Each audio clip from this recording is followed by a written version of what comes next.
games and useful footage on that. What's his YouTube called? It's just Arrge. Arrge. Okay, questions starting to roll in. As a Hanzo, you're getting ults often, enough to use some naked. How do you use those? Like, okay, so first of all, let me explain, what I mean by naked. A naked ultimate is an ultimate which you're just firing and sort of the ultimate's just on its own, and the enemy team can just respond to it.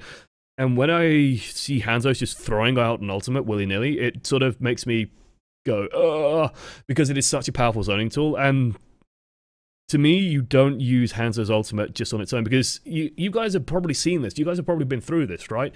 Where you're playing a game and you will hear from the spawn, for example, just like the Hanzo desperately fires off a dragon, and you will just kind of stand there and take one step to the left, and the dragon does nothing. Because no one's pushing in, no one's putting pressure in, no one's doing anything with it, and so it'll just take one step to the side, and it just coasts through, and the dragon has a nice sightseeing tool, but ultimately does nothing. That's an extreme example of a naked ultimate. If you are going to fire off a dragon, try and make sure there's some purpose behind it, whether you're looking for a specific kill, whether you're looking to zone, and to me this is like the biggest tool of it, is that the dragon is basically a tube of you cannot stand here. You cannot stand here or you will die. It's a tube.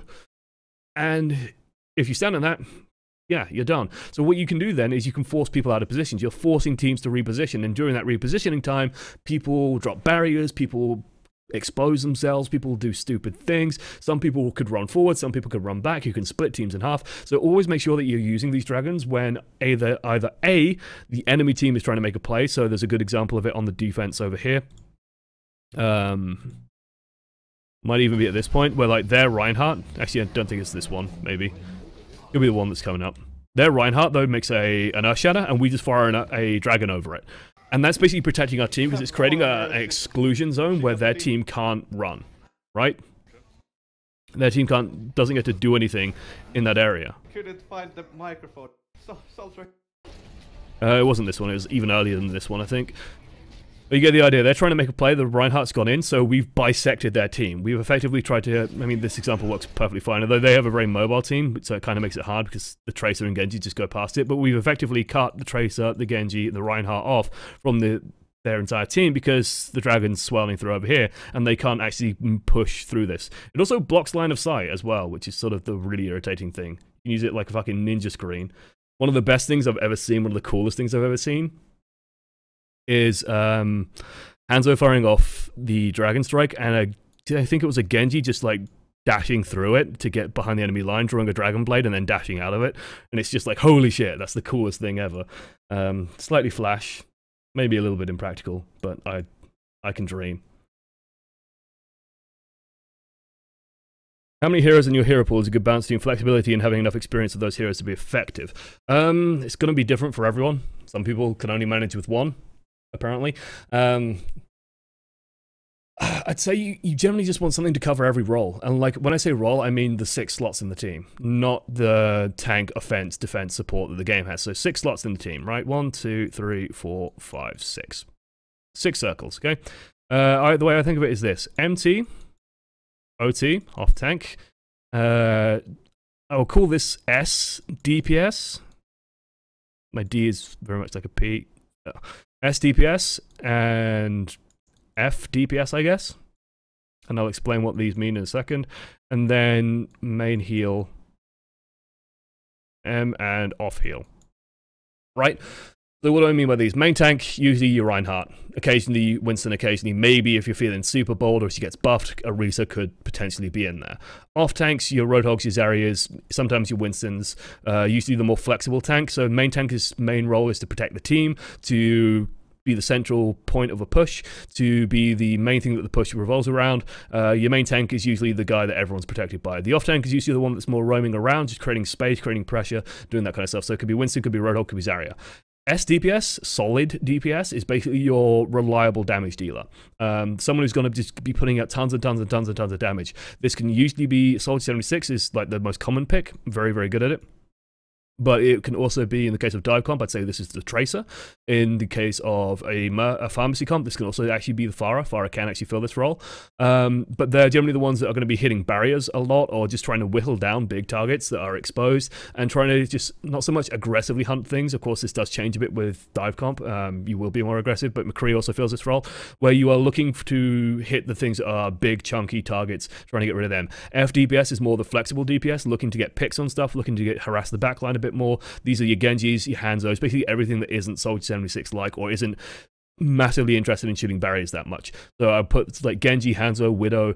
Occasionally you could put McCree in here. Occasionally you could put Tracer in here. It's the second DPS role where you're looking for opportunities more. This is more just grinding forward with the team more. Main healer is going to be your Mercy, your Ana, maybe your Lucio now, but this is definitely like your big heals. This is what's going to be supporting the tanks. Then your off healer is going to be doing more other support tasks, so stuff like speed boosts, Discord orbs, stuff like that is more your off heal. And if you can have a hero that can cover each of these roles, or at least most of these roles, like I'd say these two are the most redundant in terms of having, like, you don't have to have Mercy and Zenyatta, for example. You could probably just get away with just having Mercy in your hero pool. But having something to at least cover, like, main tank, solid DPS, main heal, you'll be able to work in most teams. Having one of these extra roles is probably a good idea as well. So I'd say you're looking at about 4 heroes in your main pool, and then outside of that, you just sort of flex through it. So, for example, my hero pool is massive. Like, that's sort of my strength. But I have, like, Reinhardt in here for this one. Winston's so-so. I have Roadhog Zarya in this pool. Soldier 76 is definitely in this pool for me. McCree somewhat. Tracer pretty good in this pool for me. Pharah definitely not. In this, I have Widow. I have Genji. Definitely in my back pocket for these two, for this role. And then in terms of supports, I can play all 4 pretty strong. So I'm pretty well covered over here. But throughout that, I've got a pretty strong and robust hero pool. Whether you just want to have like Reinhardt in this is always a good idea to have. And then maybe one of the off tanks. And then maybe, you know, fill out in these roles. It just depends on how much you want to actually invest some time in that. Oh, that's how I break it down. That's how I think about it. What's the differences in positioning with Widow versus Hanzo? That's actually a really good question, really intelligent question. In my mind, Widowmaker is just the long-range pick, right? If Hanzo is past a certain distance, he gets less and less effective the longer it is. Like, the more distance the arrow has to travel, the more you're relying on luck to land those shots. Because if you're trying to hit, if there's just a target running from A to B, and you are a long distance away, the arrow has a travel time. But if the target just decides to stop, then your arrow is going to miss. And so you're relying on the target just moving consistently from A to B, or your ability to predict what the target's going to be doing. And Widowmaker works, you know, Widowmaker just has to hit the target. Hanzo has to do prediction. So you want to be a bit more medium range. You actually are relatively strong at close range if you're patient and careful and just thinking about your arrows. The thing that I recommend doing at close range is thinking a lot, and this is sort of my downfall when playing Hanzo, is I panic a little bit when I get up close with stuff. But the big thing is just to remain calm. If you land your arrows, you only have to hit 2 arrows on most targets. If it's a tank, you probably want to just take a moment, make sure your scatter arrow is perfect, and then you'll be able to follow on from that with a kill. But if you just take your time and just think about, okay, well, where's this person going to be? You get a kill. There's a really, really crystal clear moment for me. I think it came towards the end of the beta, maybe near release, where what happened was I was playing against Tavik, was playing Hanzo, so it probably was during the beta, and I was playing Genji, and it was just like, no, I think it was like Season 2 placements or something actually on my Smurf, and I just ran into him, which was crazy. And it was like, I went to engage with him thinking, that's a Hanzo, he's going to miss shots, and I jumped over him, and I just watched the kill cam of him just perfectly, smoothly tracking over, knowing the motion I was going through, putting his crosshair where exactly where I was going to be, and just nailing me. And it was that moment where I just thought, yeah, he's just... A, it's a rehearsed motion. He knows what I'm doing before I do it. And B, he's just thought about the arrow. It's gone through his brain like lightning, but he's still thought about it. And he's just gone, okay, he's going to land here. I'm just going to wait for it. And then bang, I'm going to line up the shot and get the kill. And it's like really powerful. Widowmaker less strong at doing that. You can get flicks at close range, but you're usually relying on when they're pushing in as Widow. Like, the way I try and do it is thinking about how is this, like, especially with Genji and Tracer, how are they going to approach me? Tracers, if they start blinking forward, that's a good sign they're probably going to blink forward again. So you just try and nail the shot on them. Genjis have a habit of dashing straight towards you as well, so you can generally get the headshot on them if they're doing that. If they're clever, they'll go off to an angle, and then you've just got to try and predict, okay, when are they going to make that motion straight towards me? Can I get the headshot? If you do, you win. If you don't, you're in trouble. Genjis aren't that big a problem for Widow. Tracers are a little bit more annoying. I'd say Hanzo is definitely stronger at the close medium.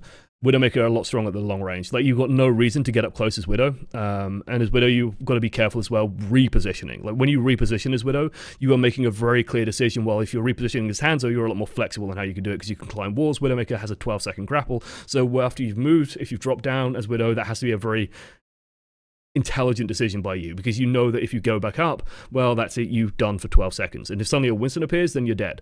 Like, you have no fast reposition, he can just hunt you down and kill you. So you want to be very careful when repositioning is the thing. I just say that Widow, like, as long range as possible, because you've got no damage drop off, you hit scan, you don't get punished for it. And then just maintain sight lines.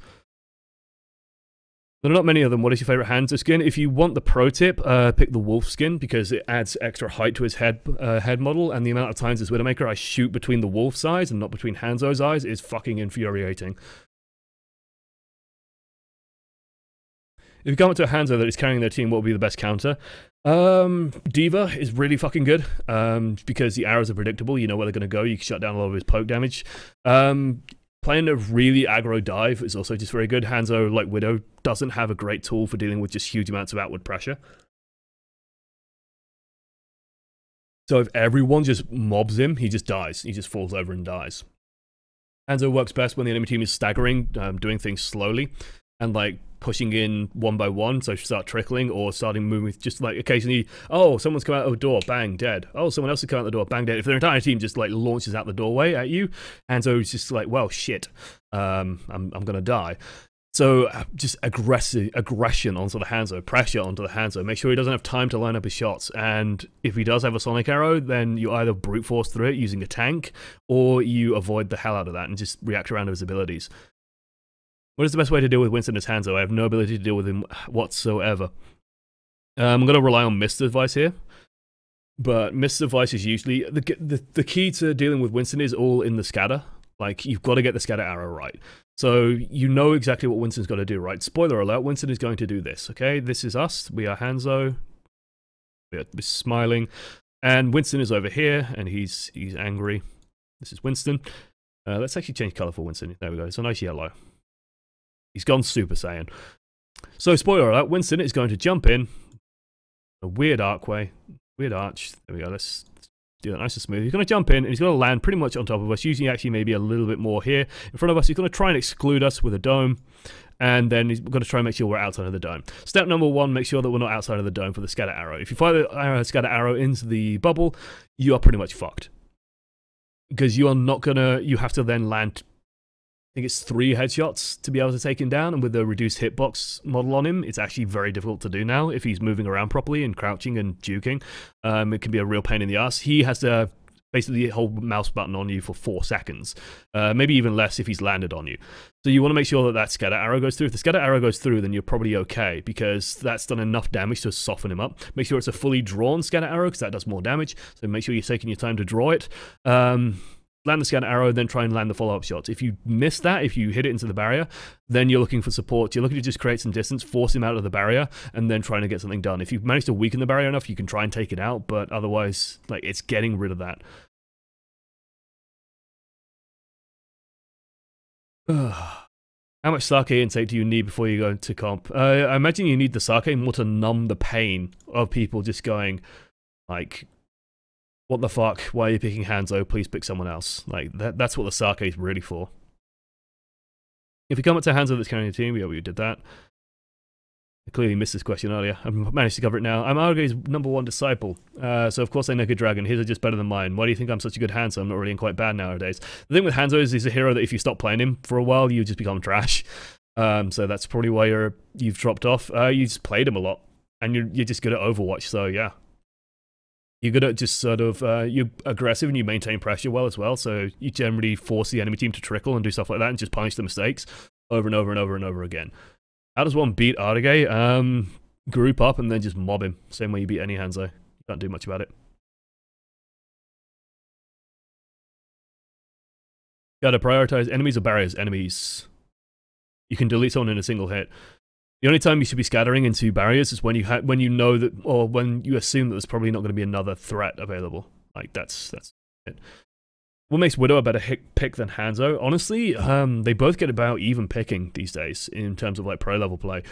Widow is usually a better pick just because she can confirm kills a lot easier, and she's just generally a lot more reliable. So she can engage from a long distance, she's a bit safer on that, and she can just delete people a lot more consistently.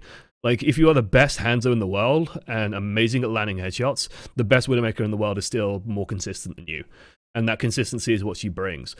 But Hanzo is more versatile, he's more mobile, and that can be an advantage in of its own. So they both kind of bring two slightly different things. It's just easier to get results as Widow than it is as Hanzo, is the main thing.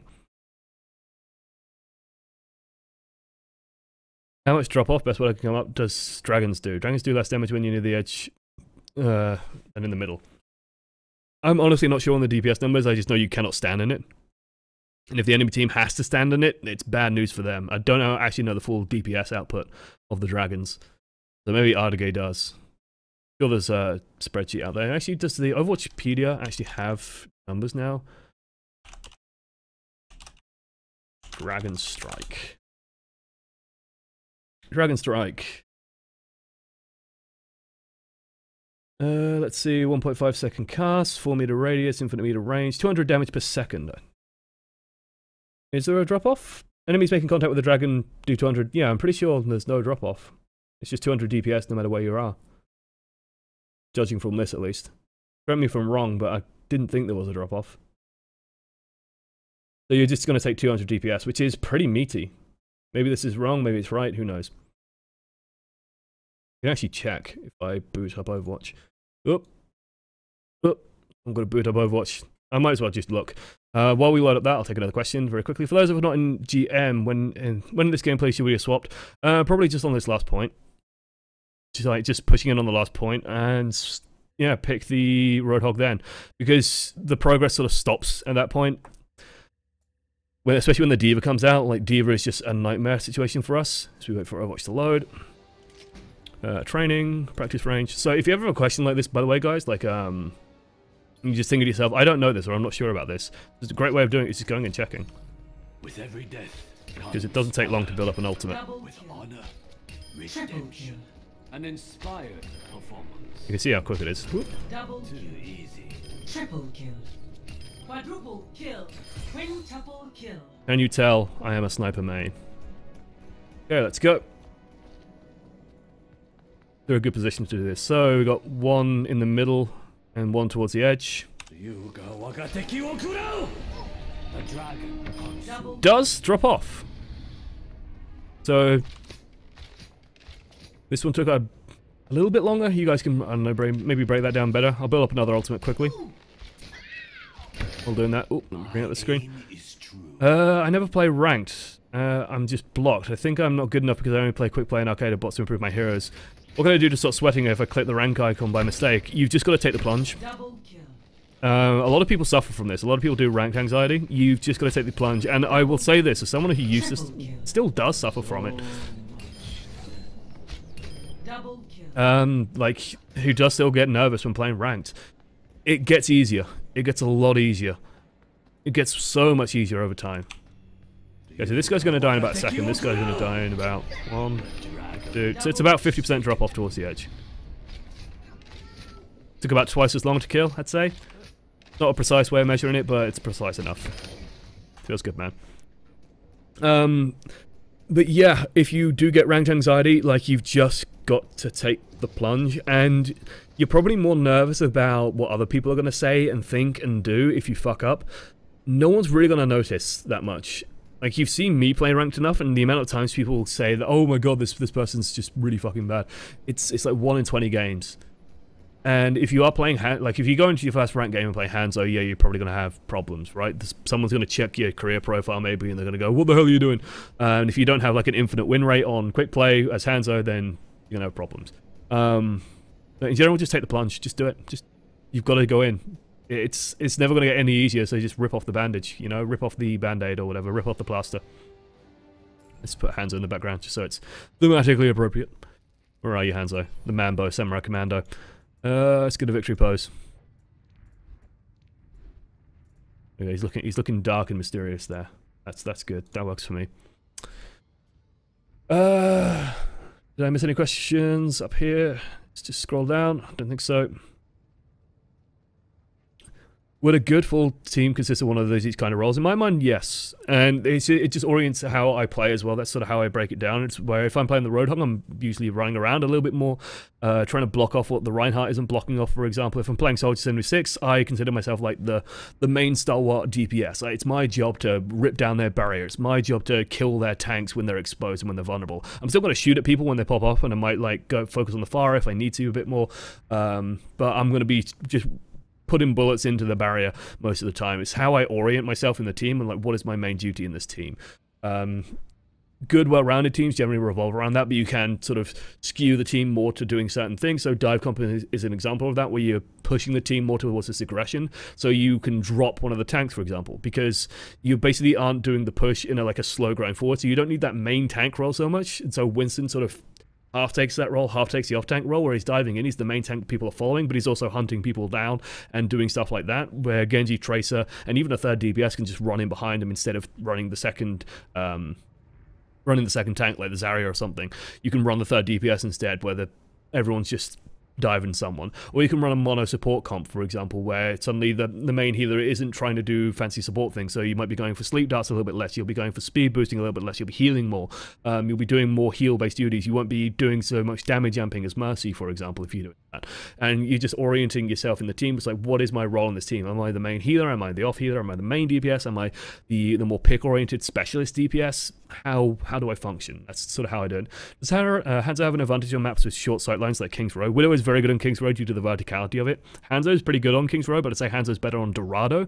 The advantage that Hanzo has is the ability to traverse vertical terrain. So the thing with King's Row is this. Widowmaker, I've drawn this before, but I'll do it again very quickly because it's not a hard drawing to do. So King's Row looks a bit like this, and you've got the high ground here, and this will all sort of become clear very soon, I hope. Anyway, back here, goes back around here. You got the cinema over this way. Don't really need to focus on that too much. Just got the building here. Statue's actually more this size. If we're doing it like this, there's wall here, and then you got like the hotel and all this area up here, right? And the point, change to blue, is this area here. So what Widowmaker can do very nicely is she'll come out of spawn, which is over by chat, and you'll cover this area, right? And then you'll bounce over to cinema, and you'll cover this area. And then you'll bounce over to here, and you'll cover sort of all this area. And then you'll bounce over to here, and you'll start covering all this area. And the frantic mess of lines that I've just drawn means that Widowmaker ends up over here, and she can take her time bouncing from position to position, and then you're set up on a position overlooking the point. The enemy team has to push into you. You have a long sight line as well, usually towards where the enemy team's all going to be coming from. And everyone's usually cramped back here. The danger is when like they push forward, but if you've ever gone up against a Widowmaker on King's Row, you'll know how uncomfortable it is if you're the Reinhardt and you're just standing here. The team's just like getting nailed by a Widow that's just up here, and you can't do anything about it. No one could run through because their team is all stood in this area here and like blocking all this path. So that you can't just run through and get to her. And that's where Widowmaker is really strong on this point. Hanzo is strong because you can just jump over the wall, you can start pushing through, you can fire a scatter arrow through this way, and it's just a very different sort of playstyle where you're just sort of trying to sneak your way through and sneak your way around. You can push up to the high ground and start causing problems here. You're much more flanky, you're much more aggressive, where Widowmaker is just more like set up and wait. And yeah, just get into a good position and get kills from that. The reason why Hanzo's so good on Dorado is, like you said, the short sightlines favor him. So if you think about Dorado in the same way that we think about King's Row, actually for Dorado I probably want a floor plan. Dorado top-down view. Come on, Google. I think this is the one I used before, and I think it's not the greatest of maps in the world, but it will have to do, I guess. Let's just use this one. So, let's draw all over this map. So, this is where the payload starts, and the thing that this map really misses is, like, just making it clear that this is like a high ground path here. Let's come around this way. There's also the wall over here. So what Hanzo can do very reliably is you can push out this way, you can try and push up, you can try and come around the back, you can push up this way. You can actually do that in a different color. So you can push out, take control of the high ground this way, or you can push out underneath and try and take high ground this way. And start causing issues from like a different angle, just pushing around and like creating problems from all these different pathways. And if you do get caught and contested, you can very easily fall back and reposition. If Widowmaker starts getting contested, you can't move around enough and do that kind of stuff. So it's very, very difficult for the Widow to actually do things. That's why Hanzo is very good on that point. Second point as well, Hanzo can sort of try and contest the high ground a bit. Widowmaker gets a bit better when you start getting to this area over here, because the sight lines are just a lot better for her. So you can start putting pressure out by just taking over the catwalks over on this side and firing from this way and doing a lot of work over there. Or if they lose high ground over here, then you can just push up this way, and like Widow starts getting stronger and stronger and stronger there. When you start getting in here, this is where it starts getting really tricky, and I'm not too sure. Hanzo honestly will probably be very good on this last point, because you can just flush people out with a Dragon Strike through there. So if they're trying to do stuff up here, if an Earth Shadow lands, you just Dragon Strike it and you win. If they try and contest the point around here, you just Dragon Strike it and you win. So Dragon Strike will be very good there. Widowmaker probably less effective. Hanzo probably a little bit better maybe. It's all just a little bit tricky. If Ice Cream was Hanzo, what would Genji be? Alive, and in one piece, probably. This one was Roto a tank? Tanky bruiser. He's a tank in that he creates space. He appears and then people don't want to go near him. That's how he tanks. What are your thoughts on using Nano with a Dragon Strike? Wasteful? If the Dragon Strike is going to kill someone, it's probably going to kill someone regardless of whether or not you use Nano Boost. The Nano Boost is probably better on something else.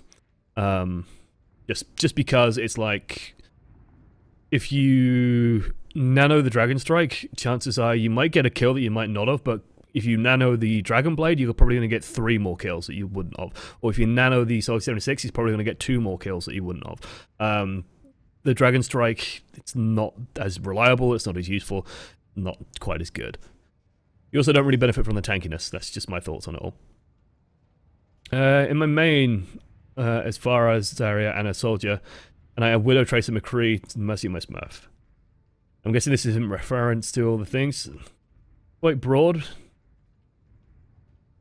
So picking up the Mercy's pretty good at the very least. Whoop, whoop, whoop. I don't want to ban myself or do anything like that. No, that actually looks pretty well rounded. Widow Tracer, Widow McCree is a really nice crossover. Tracer Soldier is also a nice crossover. These two are sort of... The problem is, I'd say, like, try and focus more on either Widow McCree or Soldier Tracer. I don't know. Depends. Depends how sort of much you feel comfortable in that. Anytime when you definitely want to Hanzo in a team? I'd say definitely, like, definitely want one? Probably not. But can you get away with one? Can you do stuff with one? Yeah, absolutely.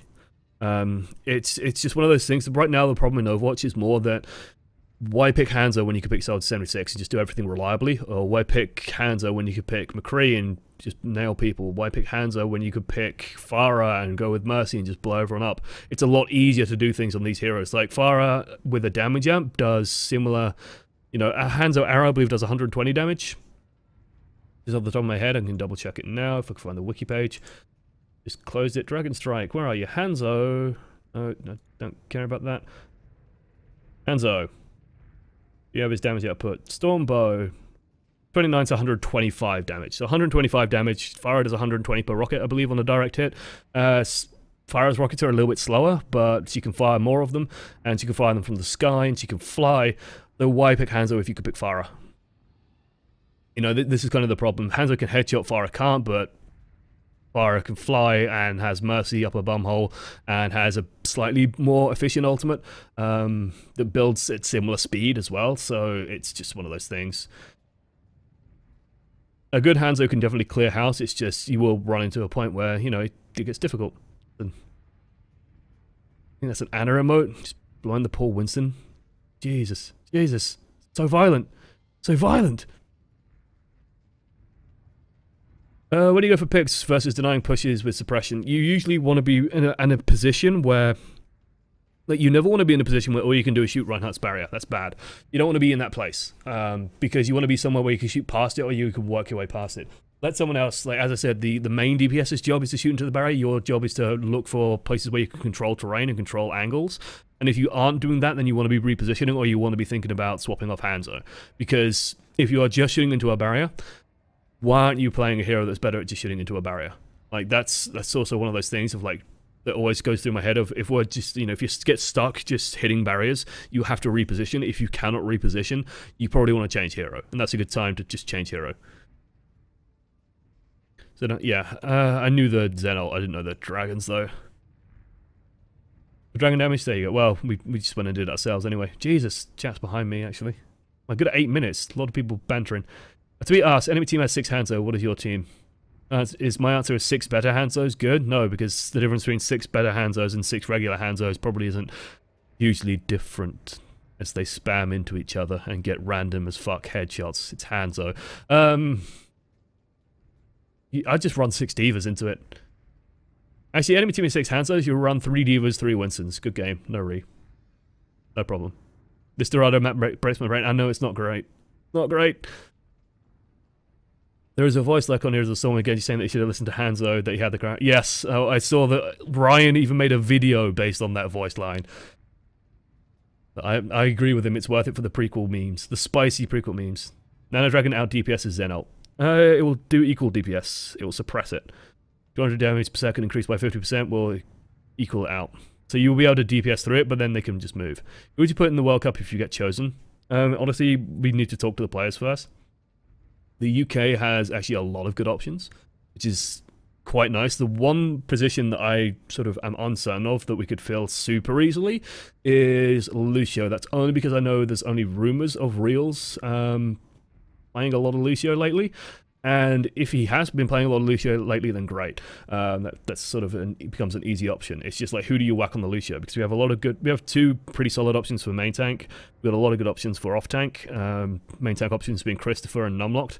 DPS options, we've got tons of good DPS players. Cruz is the obvious choice. Potentially Kib, it depends if Kib wants to play, if Cruz wants to play with Kib. Other than that, Reels also comes up in the conversation again. There's a couple of other players as well. Supports Ayuki, even though he's coaching now, would not be a bad pickup as well. There are a couple of other UK supports as well that I'm too tired to remember fully at the moment. I don't want to say something that's completely wrong and have it clipped and used against me, so yeah. But first priority, if I get put in the World Cup, first priority, we're just forming a place where we could just talk to all the potential players, talk to the coaches, try and set up what can we do, what can't work. There's other concerns going into building the team, like right now Cruz is in Korea, Numlocked is in America, and most of the other Brits are probably around Europe. Spoiler. Can we set up times if we include Cruz? Can we set up times if we include Numlocked? How can we work the practice schedule? How can we work that in practice? All that kind of thing. Does a reset ult, nano boost, mercy damage boost, and Discord all stack? I'm honestly not sure anymore, and I haven't tried it. It did during the beta testing of Arrge and PTR. I don't know if they've capped damage increase. I know they capped damage tanking. Don't know if they capped damage increase. In my mind, you probably don't want to be combining them too often anyway. Like, if something is going to kill someone with a nano boost, putting another 50% damage on it probably isn't going to change the result.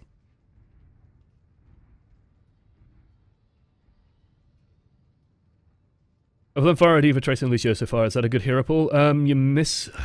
I'd say you're probably going to end up playing Lucio a lot. Probably far a lot out of that lineup.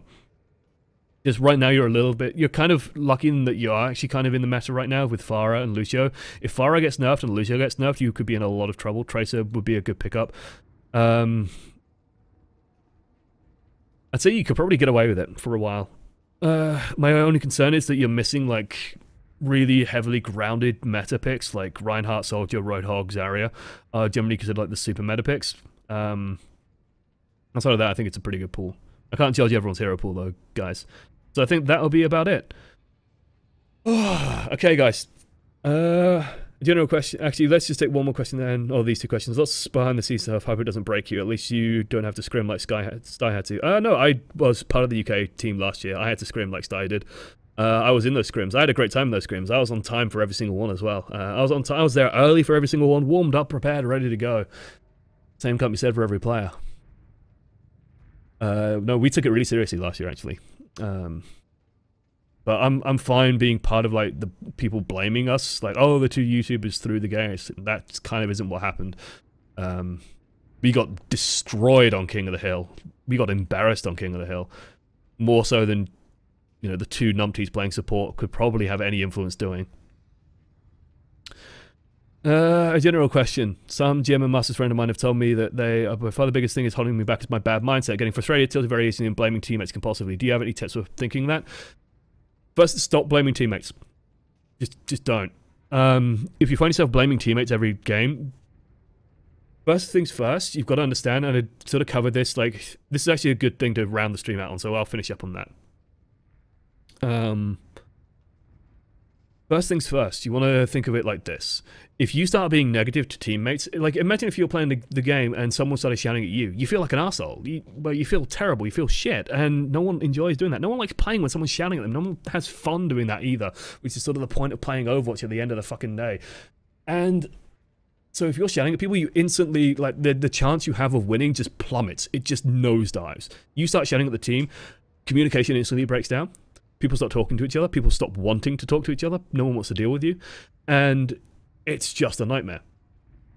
And so if you just start raising people, the chances of you winning plummets. And I would bet good money if you did a study on negativity in Overwatch. Actually, someone kind of did a social study on some of the negative factor in Overwatch.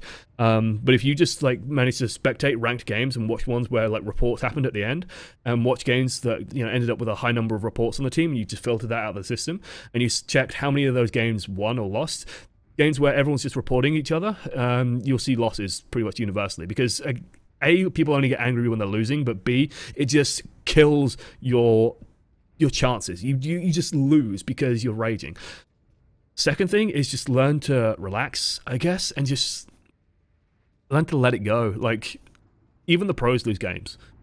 And so you will lose matches. It's inevitable. No one has a 100% win rate in this game. You will have teams that just don't gel. It happens every now and then in Overwatch. You'll have teammates and no one works well with each other, and it just goes. And you've just got to let those games go and just go, well, yeah, this game didn't work, guys. No point getting that angry about it. If you don't play a lot of games, then playing more can sort of help as well, because you start to see each game as just a drop in the bucket. Like for me, every game I play, if I have a bad game, it sort of fades out of my mind after a little while. Some games I get reconfused and it doesn't, but hey. But yeah, just learn to relax. If you are starting to get stressed, step back, do something else for a while. Don't go into quick play, because you'll probably just get more stressed. Play something else for a while, come back to it. And if your friends start saying, yeah, you're getting a bit whingy, like, just learn to let it go and calm down. Focus on finding the fun, I guess, and making sure that you're still having fun playing the game. And if you're not, then start trying to investigate why. But the big thing to kill is just don't blame your teammates, because... Oh, don't blame your teammates in public. And if you do think that a teammate is a problem, and maybe it's the hero they're on, ask them politely, hey, yeah, this doesn't seem to be working, could you swap? And if they go no, then you go, okay, you just go, okay then. Usually in a slightly disappointed tone, like I did just then. You go, okay, alright. And then you try and work around that. And that's how I usually try and handle it, because otherwise you just rant to your friends when you're playing, and just, yeah.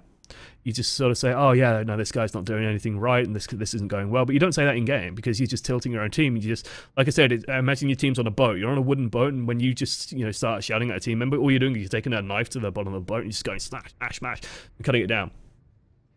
It's just voted for you, Ryan and Numlocked. Oh, bold voting, bold voting. I'd actually say, if you want, like, the dark truth about the votes is this. Welcome to something like gerrymandering and politics 101. If you want to get me on the committee, your best bet is to vote for Sty, Ryan, and myself. The reason why is this: Sty is probably inevitably I'm going to get on the vote. Like, if you put those 10 names in front of most Overwatch players, they're only going to recognize Stylosa. So they're going to probably pick Sty. And then after that, anyone else you pick is just more likely to just eke me out. But I don't mind. Like, I'm of the mindset of this, right? The 10 names on that list, if you put any 3 of them in there, you're probably going to end up with a very similar team no matter what. You're probably going to end up with a very, very similar team no matter what. I don't think any of us on that list are going to take it lightly. And so I will be more than happy to, even if I don't get picked, if they just need someone to sit in or do admin shit or just offer other opinions, I am more than happy to sit and help Team UK. I will do it for free. So, yeah, if they want me, I am there for them, And it's not one of those cases where, oh, well, these 3 people are on the committee, therefore everyone else is excluded. No, we'll be taking opinions from everyone, no matter what happens. If Stylosa gets put on, our chances to be successful as a country are going to plummet. I really don't think so. I think you're, A, underestimating how much Sty is willing to invest in this. B, you are underestimating how much Sty is going to be talking to other people. and how much other people are going to be talking to him, and how much Ryan and so on are going to be talking to other people, and how much I'm going to be talking to other people, you could definitely make the argument that Sty would be unnecessary, and you could make the argument that I would be unnecessary. And this is sort of why I'm saying this as well, is that you could put any 3 of us on there.